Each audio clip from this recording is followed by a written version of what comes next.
ಬರುವ ಶನಿವಾರ ಹಾಗೂ ಭಾನುವಾರದಂದು ಅಂದರೆ 25ನೇ ತಾರೀಕು ಹಾಗೂ 26ನೇ ತಾರೀಕು ಜುಲೈ ರಾಜ್ಯದಲ್ಲಿ SIR ನಡೀತಾ ಇದೆ. ಈ ನಿಟ್ಟಿನಲ್ಲಿ ಭಾರತೀಯ ಜನತಾ ಪಾರ್ಟಿ SIR ಮಹಾಸಂಪರ್ಕ ಅಭಿಯಾನವನ್ನ ನಾವು ಹಮ್ಮಿಕೊಂಡಿದ್ದೇವೆ. ಜುಲೈ 25 ಮತ್ತು 26ರಂದು ರಾಜ್ಯದ ಎಲ್ಲ ವಿಧಾನಸಭಾ ಕ್ಷೇತ್ರಗಳಲ್ಲಿ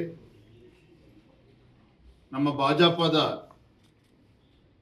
ಎಲ್ಲ ಸಂಸದರು, ಶಾಸಕರು, ವಿಧಾನ ಪರಿಷತ್ ಸದಸ್ಯರು ಮತ್ತು ಇಂದಿನ ನಮ್ಮ ಚುನಾಯಿತ ಪ್ರತಿನಿಧಿಗಳು ಮತ್ತೆಲ್ಲ ಕಾರ್ಯಕರ್ತರ ನೇತೃತ್ವದಲ್ಲಿ ಈ 2 ದಿನಗಳ ಕಾಲ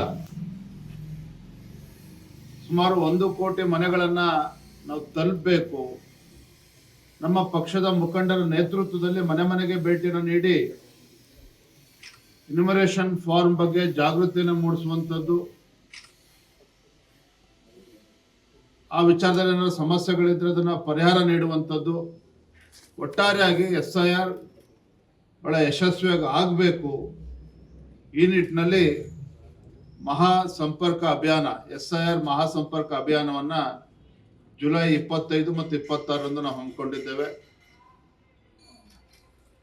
ಪ್ರತಿಯೊಬ್ಬ ಕಾರ್ಯಕರ್ತರು ಕನಿಷ್ಠ 20 ಮನೆಗಳನ್ನು ತಲುಪಬೇಕು. ಇನ್ಯುಮರೇಷನ್ ಫಾರ್ಮ್ನ ಭರ್ತಿ ಮಾಡುವಂಥದ್ದನ್ನ ಅವ್ರಿಗೆ ಹೇಳ್ಕೊಡುವಂಥ ಕೆಲಸ ಆಗಬೇಕು. ಈ ನಿಟ್ಟಿನಲ್ಲಿ ಈ ಒಂದು ಮಹಾಸಂಪರ್ಕ ಅಭಿಯಾನವನ್ನು ಕೂಡ ನಿನ್ನೆ ದಿನ ನಾವು ಘೋಷಣೆ ಮಾಡಿದ್ದೇವೆ. ರಾಜ್ಯದಲ್ಲಿ ಭೀಕರ ಬರಗಾಲವನ್ನ ಎದುರು ನೋಡ್ತಾ ಇದ್ದೇವೆ.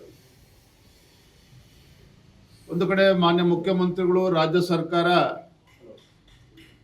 ಕೇವಲ ಬೆಂಗಳೂರಿನಲ್ಲಿ ವಿಧಾನಸೌಧದಲ್ಲಿ ಕೂತ್ಕೊಂಡು ಸಭೆಯನ್ನ ಮಾಡಿ ವಿಡಿಯೋ ಕಾನ್ಫರೆನ್ಸ್ ಮುಖೇನ ಸಭೆಯನ್ನ ಮಾಡಿರೋದು ಬಿಟ್ರೆ ಯಾವುದೇ ಒಬ್ಬ ಸಚಿವರು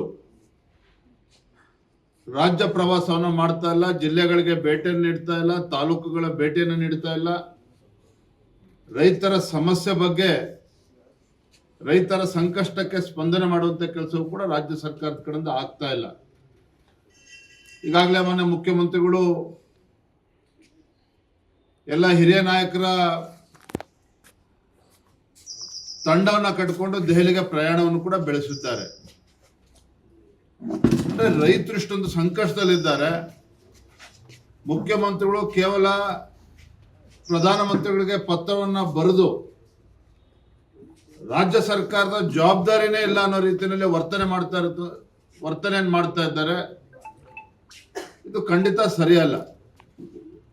ನಾನು ಮಾನ್ಯ ಮುಖ್ಯಮಂತ್ರಿಗಳಿಗೆ ಆಗ್ರಹ ಪಡಿಸ್ತೇನೆ, ರಿಯಲ್ ಎಸ್ಟೇಟ್ ಬಗ್ಗೆ ಎಷ್ಟು ಆಸಕ್ತಿಯನ್ನ ರಾಜ್ಯದ ಮುಖ್ಯಮಂತ್ರಿ DK ಶಿವಕುಮಾರ್ ಅವರೇ ತಲೆ ಕೆಡಿಸ್ಕೊಂಡಿದ್ದೀರಿ. ರೈತರ ಬಗ್ಗೆನೂ ಕೂಡ ಕಾಳಜಿಯನ್ನ ತೋರಬೇಕು, ರೈತರ ಸಂಕಷ್ಟಕ್ಕೆ ಸ್ಪಂದನೆಯನ್ನ ಮಾಡಬೇಕು. ಬಿತ್ತನೆ ಮಾಡದೆ ಹೊತ್ತು ರೈತರು ಬೀದಿಗೆ ಬರ್ತಕ್ಕಂಥ ಪರಿಸ್ಥಿತಿ ಇದೆ.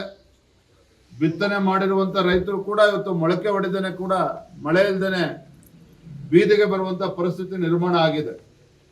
ಹಾಗಾಗಿ ಬರದ ಪರಿಸ್ಥಿತಿಯನ್ನ ಸರಿಯಾದ ರೀತಿಯಲ್ಲಿ ರಾಜ್ಯ ಸರ್ಕಾರ ಕೈಗೆತ್ಕೊಳ್ಬೇಕು, ರೈತರ ಸಂಕಷ್ಟಕ್ಕೆ ಸ್ಪಂದನೆ ಮಾಡಬೇಕು.